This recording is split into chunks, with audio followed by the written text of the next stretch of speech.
Hi friends, welcome back to my channel. ಹೇಗಿದ್ದೀರಾ ಎಲ್ಲರೂ ಚೆನ್ನಾಗಿದ್ದೀರಾ ಅಂತ ಹೇಳಿ ಭಾವಿಸ್ಬಿಟ್ಟು ಇವತ್ತಿನ ಈ ಒಂದು ವ್ಲಾಗ್ನ ನಾನು ಸ್ಟಾರ್ಟ್ ಮಾಡ್ತಾ ಇದ್ದೀನಿ. ನಾವು ತೀರ್ಥಹಳ್ಳಿ ಬಂದಿದ್ದೀವಿ. ನಾನಿವಾಗ ಕಾರಲ್ಲಿ ಕೂತ್ಕೊಂಡಿದ್ದೀನಿ. ನನ್ನ ಹಸ್ಬೆಂಡ್ ಹಾಗೆ ನನ್ನ ಮಗ ಇಲ್ಲೇನೋ ತರಲಿಕ್ಕೆ ಅಂತೇಳಿ ಹೋದರು. ತುಂಬ ಜೋರು ಮಳೆ ಅಂತಂದರೆ ತುಂಬ ಜೋರು ಮಳೆ ಬರ್ತಾ ಇದೆ. ನಾನು ಇಲ್ಲಿ ಕಾರ್ ಸೈಡಿಗೆ ಹಾಕಿಟ್ಬಿಟ್ಟು ಹೋಗಿದ್ದಾರೆ. ನನ್ನ ವಾಯ್ಸ್ ನಿಮಗೆ ಅಷ್ಟು ಕೇಳ್ತಾ ಇದೆಯೇನೋ ಗೊತ್ತಿಲ್ಲ, ಯಾಕಂದರೆ ಅಷ್ಟು ಜೋರು ಮಳೆ ಇದೆ. ನೋಡ್ಬೋದು ಮಳೆ ಯಾವ ರೀತಿ ಬರ್ತಿದೆ ಅಂತ ಹೇಳ್ಬಿಟ್ಟು. ನಾವು ಬಂದಿದ್ದು ಹಾಸ್ಪಿಟಲ್ಗೆ ಇಲ್ಲಿ ತೀರ್ಥಹಳ್ಳಿಲಿ. ನನಗೆ ಹಾರ್ಮೋನ್ ಇನ್ಬ್ಯಾಲೆನ್ಸ್ ಆಗಿತ್ತು ಈಗ ಒಂದು 4 ಮಂತ್ ಬ್ಯಾಕ್. ಅದಕ್ಕೋಸ್ಕರ ಮೆಡಿಷನ್ ಮಾಡ್ತಾಯಿದ್ದೀನಿ. ಒಂದು 4 ಮಂತ್ ಆಯ್ತು ಇವಾಗ ಮೆಡಿಸಿನ್ ಸ್ಟಾರ್ಟ್ ಮಾಡಿ. ಇನ್ನೂ ಒಂದು 3 ಮಂತ್ ಬೇಕು ಅಂತ ಹೇಳಿದ್ದಾರೆ. ಬಟ್ ಎಷ್ಟೋ ಬ್ಯಾಲೆನ್ಸ್ ಆಗಿದೆ, ಇವಾಗ ನಾರ್ಮಲಲ್ಲಿದೆ. ಬಟ್ ಆದರೂ ಕೂಡ ತೊಗೊಂಡ್ರೆ ನಿಮಗೆ ಒಳ್ಳೆಯದು ಅಂತ ಹೇಳಿದರೆ. ಯಾಕಂತಂದರೆ ಒಂದು 35+ ಎಲ್ಲ ಆದಮೇಲೆ ನಮ್ಮಲ್ಲಿ ಕ್ಯಾಲ್ಸಿಯಂ ಕೊರತೆ ಈ ಥರದ್ದೆಲ್ಲ ಆಗೋದ್ರಿಂದ ನಮಗೆ ಇನ್ನೇನೆಲ್ಲ ನನಗೆ ಕೊಟ್ಟಿರೋ ಟ್ಯಾಬ್ಲೆಟ್ ಎಲ್ಲ ಕ್ಯಾಲ್ಸಿಯಮ್ಗೆ, ಐರನ್ಗೆ ಎಲ್ಲ ಸಂಬಂಧಪಟ್ಟಿರೋಂಥದ್ದನ್ನ ಕೊಟ್ಟಿದ್ದಾರೆ ಅಷ್ಟೇ. ಅಂದರೆ ಅದು ಯಾಕೆ ಕೊಟ್ಟಿದ್ದಾರೆ ಅಂತಂದರೆ ನಮಗೆ 35 ನಂತರ ನಮ್ಮನ್ನ ಒಂದು ತುಂಬ ನಮಗೆ ಹಾರ್ಮೋನಲ್ ಇಂಬ್ಯಾಲೆನ್ಸ್ ಆಗುವಂಥದ್ದು, ಸುಸ್ತಾಗುವಂಥದ್ದು ಈ ಥರದ್ದೆಲ್ಲ ಇರುತ್ತೆ. ಸ್ಕಿನ್ ಕೂಡ ನನಗೆ ಸ್ವಲ್ಪ ಗ್ಲೋ ಕಳ್ಕೊಂಡಿತ್ತು. ಹಾಗಾಗಿ ಅವೆಲ್ಲನೂ ನನಗೆ ನಾನು ಅಬ್ಸರ್ವೇಷನಲ್ಲಿ ತುಂಬ ಅಬ್ಸರ್ವ್ ಮಾಡಿದ್ದೆ ನಾನು. ಹಾಗಾಗಿ ನನಗೆ ಸ್ವಲ್ಪ ಏನೋ ಪ್ರಾಬ್ಲಮ್ ಆಗ್ತಾಯಿದೆ ನನ್ನಲ್ಲಿ ಅಂತ ಅನ್ನಿಸ್ತು. ಹಾಗೆ ನನಗೆ ಹೇರ್ ಫಾಲ್ ಆಗ್ತಾಯಿತ್ತು, ನಿದ್ರೆ ಕೂಡ ತುಂಬ ಕಮ್ಮಿ ಬರ್ತಾಯಿತ್ತು. ಇವೆಲ್ಲದರಿಂದ ನನಗೆ ಸ್ವಲ್ಪ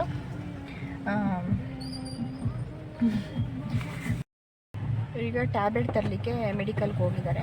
ಬಟ್ ಅಲ್ಲಿ ತುಂಬ ರಶ್ಶಿಗೆ ಏನೋ ಗೊತ್ತಿಲ್ಲ, ತುಂಬ ಹೊತ್ತಾಯಿತು ಬರಲಿಲ್ಲ. ಇನ್ನು ವೆಯ್ಟ್ ಮಾಡ್ತಾಯಿದ್ದೀನಿ. ನನಗೂ ಬಾ ಅಂತಂದರೆ ತುಂಬ ಮಳೆ ಇದೆ. ಆ ಮಳೆ ತೋರಿಸ್ತೀನಿ ನೋಡಿ ಯಾವ ರೀತಿ ಮಳೆ ಬರ್ತಾಯಿದೆ ಅಂತೇಳಿ. ತುಂಬ ಜೋರು ಅಂದರೆ ತುಂಬ ಜೋರು ಬರ್ತಾಯಿದೆ. ಬಟ್ ಹಿಂಗೆ ಯಾರು ಒಂದ್ಸಲ ಹೋಗೋದು ಅಂದ್ಬಿಟ್ಟು ನಾನು ಹೋಗಲಿಲ್ಲ. ಬಂದರು, ಹಾಗೆ ಹೊರಟ್ವಿ. ಮತ್ತು ಏನಾದರೂ ಸ್ನ್ಯಾಕ್ಸ್ ತೊಗೋಬೇಕಿತ್ತು. ಹಶು ಕೂಡ ಆಗ್ತಾಯಿತ್ತು. ಲೈಟಾಗಿ ಏನಾದರೂ ತಿನ್ಬಿಟ್ಟು ಹೋಗೋಣ ಅಂತ. ಅಂದರೆ ಮಧ್ಯಾಹ್ನಕ್ಕೆ ನಾನು ಅಡುಗೆ ಮಾಡಿಟ್ಟು ಬಂದಿದ್ದೀನಿ, ಮನೆಗೆ ಹೋಗ್ತೀವಿ ಊಟ ಟೈಮ್ ಅಷ್ಟೊತ್ತಿಗೆ. ಆದರೆ ಇಲ್ಲೇನಾದರೂ ತಿನ್ಬಿಟ್ಟು ಹೋಗೋಣ ಅಂತ ಹೇಳಿಬಿಟ್ಟು ಅಂದ್ಕೋತಾ ಇದ್ದೀವಿ. ಎಲ್ಲಿ ನೋಡಬೇಕು, ಇಲ್ಲೇ ಸ್ವಲ್ಪ ಮುಂದೆ ಹೋಗ್ಬಿಟ್ಟು ಎಲ್ಲಾದರೂ ಒಂದು ಬೇಕ್ರಿಲಿ ಏನಾದರೂ ತೊಗೊಂಡು ತಿನ್ಬಿಟ್ಟು ಹೋಗೋಣ ಅಂಥೇಳಿ. ಈ ರೀತಿಯಾದ ಒಂದು ಲಾಗ್ ನಿಮಗೆ ನಾನು ಮಾಡೋದು ಇಷ್ಟ ಆಗುತ್ತೆ ಅಂದರೆ ಹೇಳಿ ಕಾಮೆಂಟಲ್ಲಿ, ನಾನು ಇದನ್ನ ಕಂಟಿನ್ಯೂ ಮಾಡ್ತೀನಿ. ಹಾಗೆ ನಾನು ಬರೀ ಫಂಕ್ಷನ್ಗಳದ್ದು ಈ ಥರದಷ್ಟೇ ಅಷ್ಟೇ ನಾನು ಕುಕ್ಕಿಂಗು ಹೀಗೆ ತೋರಿಸ್ತೀನಿ. ಇಲ್ಲ ನಿಮಗೆ ಈ ರೀತಿ ವ್ಲಾಗ್ಗಳು ಕೂಡ ಇಷ್ಟ ಆಗುತ್ತೆ ನಾನು ಮಾಡೋದು ಅಂತಂದರೆ, ಅಂದರೆ ನನ್ನ ವ್ಲಾಗ್ ನಿಮಗೆ ಇಷ್ಟ ಆಗುತ್ತೆ ಅಂತಾದರೆ ಕಮೆಂಟಲ್ಲಿ ಹೇಳಿ. ಖಂಡಿತ ನಾನು ಇದೇ ರೀತಿಯ ಒಂದು ವ್ಲಾಗ್ಗಳನ್ನ ಮಾಡಲಿಕ್ಕೆ ನಾನು ಟ್ರೈ ಮಾಡ್ತೀನಿ. ಖಂಡಿತವಾಗಿ ನಾನು ಮಾಡ್ತೀನಿ, ಟ್ರೈ ಅಲ್ಲ ಖಂಡಿತವಾಗಿಯೂ ಮಾಡ್ತೀನಿ.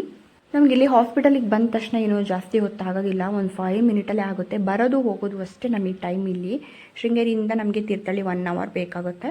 ಹಾಗೆ ಬರೋದು ನಮಗೊಂದು 5 ಮಿನಿಟ್ ಆಗುತ್ತೆ. ಇಲ್ಲಿ ಟ್ಯಾಬ್ಲೆಟ್ ಎಲ್ಲ ತೊಗೊಳಕ್ಕೆ ಸ್ವಲ್ಪ ಹೊತ್ತಾಗುತ್ತೆ ಅಷ್ಟೇ. ಅಂದರೆ ಬೇರೆ ಏನಾದರೂ ಕೆಲಸಗಳಿಗೆಲ್ಲ ಹೋದರೆ ಟೈಮ್ ಹಿಡಿಯುತ್ತೆ ಅಷ್ಟೇ. ಬಿಟ್ಟರೆ ಹಾಸ್ಪಿಟಲಲ್ಲಿ ನಮಗೆ ಜಾಸ್ತಿ ಹೊತ್ತಾಗಲ್ಲ. ಹಾಗೆ ಇಲ್ಲಿ ಬಂದುಬಿಟ್ಟು ಇಲ್ಲೇ ಕಾರ್ ನಿಲ್ಲಿಸಿದ್ದೀವಿ ನೋಡಿ. ಹಾಗೆ ಇಲ್ಲಿ ನಮಗೆ ಶೃಂಗೇರಿ ರೂಟಲ್ಲಿ ಇರುವಂಥದ್ದು ಇದು. ನಮಗೆ ತೀರ್ಥಹಳ್ಳಿಯಿಂದ ಟೌನಿಂದ ಸ್ವಲ್ಪ ಬಂದಿದ್ದ ತಕ್ಷಣ ಶೃಂಗೇರಿ ರೂಟಲ್ಲಿರುವಂಥದ್ದು ಈ ಒಂದು ಬೇಕ್ರಿ. ತುಂಬ ಟೇಸ್ಟ್ ಅಂತೂ ತುಂಬ ಚೆನ್ನಾಗಿತ್ತು, ನಮಗೆ ಇಷ್ಟ ಆಯಿತು. ಎಲ್ಲದೂ ಕೂಡ ನಮಗೆ ಇಲ್ಲಿ ಇಷ್ಟ ಆಯಿತು. ಕೆಲವೊಂದು ಕೇಕ್ ಪೀಸ್ಗಳನ್ನ ಇಲ್ಲೇ ತಿಂದ್ವಿ, ಹಾಗೆ ಪಿಜ್ಜಾ, ಹಾಗೆ ಮತ್ತು ಎಗ್ ಪಪ್ಸು ಮತ್ತು ಇನ್ನೊಂದು ಕೆಲವೊಂದು ಐಟಮ್ಸ್ಗಳನ್ನ ತೊಗೊಂಡು ಹೊರಟ್ವಿ. ಕೆಲವೊಂದು ಕಾರಲ್ಲಿ ತಿನ್ಲಿಕ್ಕಾಗುತ್ತೆ. ಮತ್ತು ಮನೆಗೆ ಹೋಗಿ ನನ್ನ ಮಗ ಅವ್ನು ದೊಡ್ಡೊಂದು ಮನೇಲೇ ಇದ್ದ ಅಲ್ವಾ, ಅಲ್ಲಿ ಹೋಗಿ ತಿನ್ಲಿಕ್ಕಾಗುತ್ತೆ ಅಂದ್ಬಿಟ್ಟೆಲ್ಲ ಸ್ವಲ್ಪ ಇಟ್ಕೊಂಡು ಹೊರಟ್ವಿ.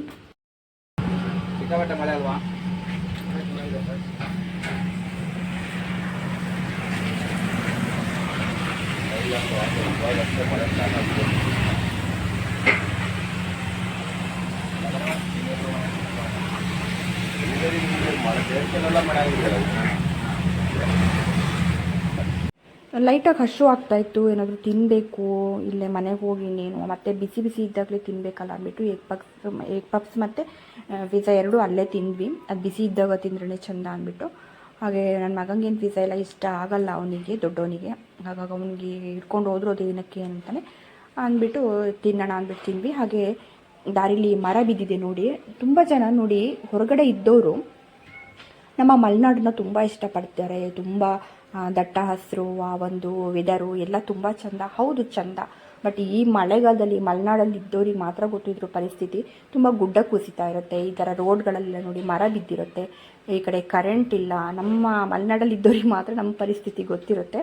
ಹಾಗಾಗಿ ಯಾರಾದರೂ ಪ್ರವಾಸಿಗರು ಬರೋರಿದ್ದರೂ ಕೂಡ ಈ ಟೈಮಲ್ಲಿ ಖಂಡಿತವಾಗಿಯೂ ಈ ಕಡೆ ಬರಬೇಡಿ ಅಂತಲೇ ಹೇಳ್ತೀನಿ. ಯಾಕಂದರೆ ತುಂಬ ಗುಡ್ಡ ಕುಸಿತ ಎಲ್ಲ ಇರೋದ್ರಿಂದ ಸುಮ್ಮನೆ ಒಂದು ಯಾಕೆ ಒಂದು ಅಪಾಯಕ್ಕೆ ಸಿಲ್ಕೋಬೇಕಲ್ವಾ ಅಂತ ಅಷ್ಟೇ.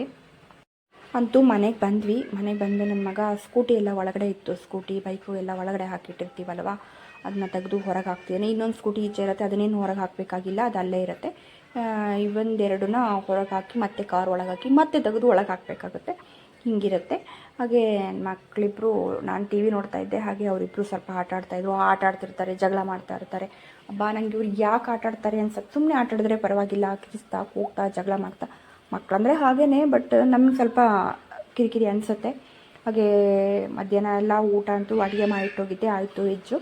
ರಾತ್ರಿಗೆ ಇವಾಗ ಬಿರಿಯಾನಿ ಮತ್ತು ಚಿಕನ್ ಗ್ರೇವಿ ಮಾಡ್ತಾಯಿದ್ದೀನಿ, ಮಾಡಬೇಕು. ನಾನು ಸ್ವಲ್ಪ ಸೀರಿಯಲ್ ನೋಡ್ತಾಯಿದ್ದೆ, ಸೀರಿಯಲ್ ಮುಗಿಸ್ಕೊಂಡು ಅಡುಗೆ ಮಾಡೋಣ ಅಂತ ಹೇಳಿಬಿಟ್ಟು ಒಂದು 2-3 ಸೀರಿಯಲ್ ನೋಡ್ತೀನಿ ಅಷ್ಟೇ ಡೈಲಿ. ಏನಾದರೂ ಒಂದು ಎಂಟರ್ಟೈನ್ಮೆಂಟ್ ಅಂತ ಬೇಕಾಗುತ್ತೆ ಮನುಷ್ಯ ಅಂದಮೇಲೆ. ಸೀರಿಯಲ್ ನೋಡ್ತೀವಿ ಅಥವಾ ಮೊಬೈಲ್ಗಳಲ್ಲಿ ನಾವು ಇನ್ನೇನೋ ಒಂದು ಹಾಕ್ಕೊಂಡು ಅದನ್ನು ಕೇಳಿಸ್ಕೊಳ್ತಾ ನಾವು ಕೆಲಸ ಮಾಡ್ತಾ ಇರ್ತೀವಿ. ಆಧ್ಯಾತ್ಮದ ಬಗ್ಗೆ ಎಲ್ಲ ತುಂಬ ಒಲವಿದೆ ನನಗೆ.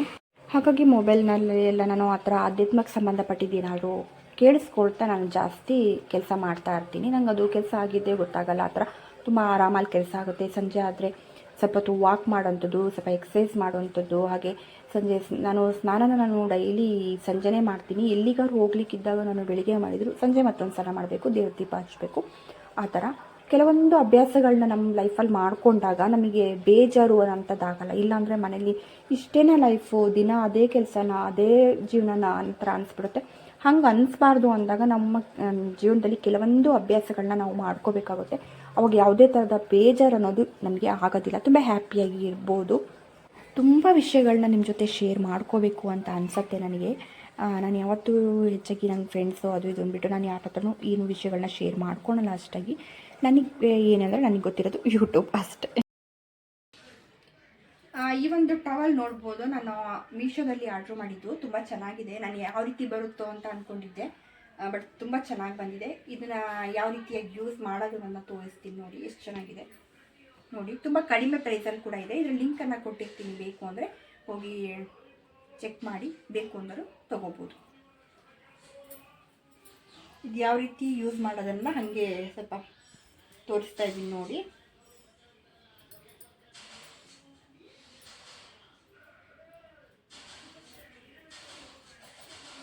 ಇದು ಡ್ರೆಸ್ ಮೇಲ್ಗಡೆ ಹಿಂಗೆ ಹಾಕಿ ತೋರಿಸ್ತಾ ಇದ್ದೀನಿ ನಾನು.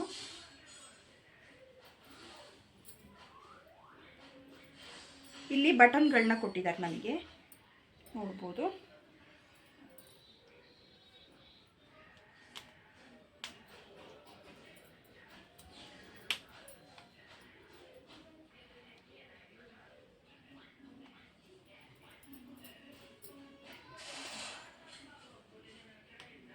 ಹೀಗೆ ಬರುತ್ತೆ, ಈ ರೀತಿ ಬರೋಂಥದ್ದು. ಚೆನ್ನಾಗಿದೆ, ತುಂಬ ಚೆನ್ನಾಗಿ ತಲೆ ಒರೆಸ್ಲಿಕ್ಕೆ ಎಲ್ಲ ಕೂಡ ನೀರೆಲ್ಲ ಚೆನ್ನಾಗಿ ಹೋಗುತ್ತೆ, ಚೆನ್ನಾಗೇ ಇದೆ. ಇದು ಯಾರಿಗಾರು ಬೇಕು ಅಂದರೆ ಲಿಂಕ್ ಹಾಕಿರ್ತೀನಿ, ನೋಡಿ ಚೆಕ್ ಮಾಡ್ಕೊಳ್ಳಿ. ಹೊರಗಂತೂ ಬಂದರೆ ಸಾಕು ಮಳೆ ಸೌಂಡೇ ಕೇಳುತ್ತೆ, ಅದೇ ಒಂದು ಸಂಗೀತ ಥರ ಇದೆ ಇವಾಗಂತೂ ಈ ಟೈಮಲ್ಲಿ. ಹಾಗೆ ಒಂದೇ ಥರ ಮಳೆ ಬರ್ತಾನೇ ಇರುತ್ತೆ. ಮಳೆಗಾಲ ಅಂತಂದರೆ ಹಬ್ಬ ಅನಿಸ್ಬಿಡುತ್ತೆ. ಆದರೆ ನಮ್ಮ ಮಲೆನಾಡಿಗಂತೂ ಈ ಮಳೆ ಬೇಕು ಖಂಡಿತವಾಗಿಯೂ, ಇಲ್ಲಾಂದರೆ ಬರಗಾಲ ಬಂದುಬಿಡುತ್ತೆ. ಮಳೆನೇ ಇಲ್ವೇನಪ್ಪ ಅಂತ ಅಂದ್ಕೊಂಡಿದ್ವಿ, ಅಂತೂ ಹುಚ್ಚು ಮಳೆ ಅನಿಸುವಷ್ಟು ಮಳೆ ಬರೋಕ್ಕೆ ಸ್ಟಾರ್ಟ್ ಆಗಿದೆ. ಇವಾಗ ಮಳೆ ಬರ್ತಾ ಇದೆ. ಹಾಗೆ ನಮ್ಮ ಮನೇಲಿ ನಾನು ಸ್ವಲ್ಪ ಕೆಲವೊಂದು ವಾಸ್ತು ಗಿಡಗಳನ್ನ ಇಟ್ಕೊಂಡಿದ್ದೀನಿ, ತೋರಿಸ್ತಿದ್ದೀನಿ ನೋಡಿ. ಇದೊಂದು ಕೂಡ ಶಂಖಪುಷ್ಪ, ಇದು ಕೂಡ ವಾಸ್ತು ಗಿಡ ಅಂತಾರೆ. ಇದು ಮನೇಲಿ ಇತ್ತು ಅಂದರೆ ಒಂದು ಅಷ್ಟ ದೇವತೆಗಳು ಕೂಡ ಮನೇಲಿದ್ದಾರೆ ಏನೋ ಥರ ಅಂತೆ. ಹಾಗಾಗಿ ಈ ಒಂದು ಗಿಡ ಇದೆ. ಹಾಗೆ ಕೆಲವೊಂದು ಗಿಡಗಳು ನಾನು ತುಂಬ ಹೂವಿನ ಗಿಡ ಹಾಕ್ಕೊಂಡಿಲ್ಲ, ಯಾಕಂದರೆ ಪ್ಲೇಸ್ ಕೂಡ ನನಗಷ್ಟು ಸರಿ ಇಲ್ಲ. ಹಾಗಾಗಿ ನಾನು ಅಷ್ಟೊಂದು ಹೂವಿನ ಗಿಡ ಹಾಕ್ಕೊಂಡಿಲ್ಲ. ಮೊದಲು ತುಂಬ ಗಿಡಗಳನ್ನ ಹಾಕ್ಕೊಂಡಿದ್ದೆ, ಮೇಲ್ಗಡೆ ಎಲ್ಲ ಇಟ್ಕೊಂಡಿದ್ದೆ. ಮೇಲ್ಗಡೆ ಎಲ್ಲ ಮಾಡಿದ್ಮೇಲೆ ಇವಾಗ ಅಲ್ಲೂ ಕೂಡ ಗಿಡ ಬರೋದಿಲ್ಲ ಅಂದ್ಬಿಟ್ಟು ಒಂದು ಸೈಡಲ್ಲಿ ನಾನು ಈ ರೀತಿ ಹಾಕ್ಕೊಂಡಿದ್ದೀನಿ. ಇದರಲ್ಲೊಂದು ಸ್ವಲ್ಪ ಗಿಡ ಬರುತ್ತೆ. ಸುಗಂಧರಾಜ ಹೂವು ಗಮ್ ಅಂತ ಇರುತ್ತೆ. ಅದ್ರ ಸ್ಮೆಲ್ ಅಂತೂ ನಂಗೆ ತುಂಬಾ ಇಷ್ಟ. ಮದುವೆ ಮನೆ ನೆನಪಾಗ್ಬಿಡುತ್ತೆ ನನಗೆ. ಇವಾಗಿನ ಮದುವೆಗಳಲ್ಲೆಲ್ಲ ಸುಗಂಧರಾಜ ನೋಡಲಿಕ್ಕೆ ಇಲ್ಲ ಬಿಡಿ. ಆದರೆ ಅವಾಗ ಎಲ್ಲ ನಾವು ಚಿಕ್ಕವಲ್ಲಿರುವಾಗೆಲ್ಲ ಮದುವೆ ಮನೆ ಅಂದರೆ ಸುಗಂಧರಾಜ ಸ್ಮೆಲ್ಲು ಅನ್ನೋ ಥರ ಇತ್ತು. ಹಾಗಾಗಿ ನನಗೇನೋ ಗೊತ್ತಿಲ್ಲ, ಇವತ್ತಿಗೂ ಅದೊಂದು ಮೆಮೊರೀಸ್ ಹಾಗೆ ಉಳಿದೋಗಿದೆ ಮೈಂಡಲ್ಲಿ. ಸುಗಂಧರಾಜ ಸ್ಮೆಲ್ ಬಂದಿದ ತಕ್ಷಣ ಮದುವೆ ಮನೆಯದೇ ಒಂಥರ ನೆನಪು ಬರುತ್ತೆ. ಹಾಗೆ ಈ ಒಂದು ವ್ಲಾಗ್ನ ನಾನು ಇಲ್ಲಿಗೆ ಎಂಡ್ ಮಾಡ್ತೀನಿ. ನೆಕ್ಸ್ಟ್ ವ್ಲಾಗಲ್ಲಿ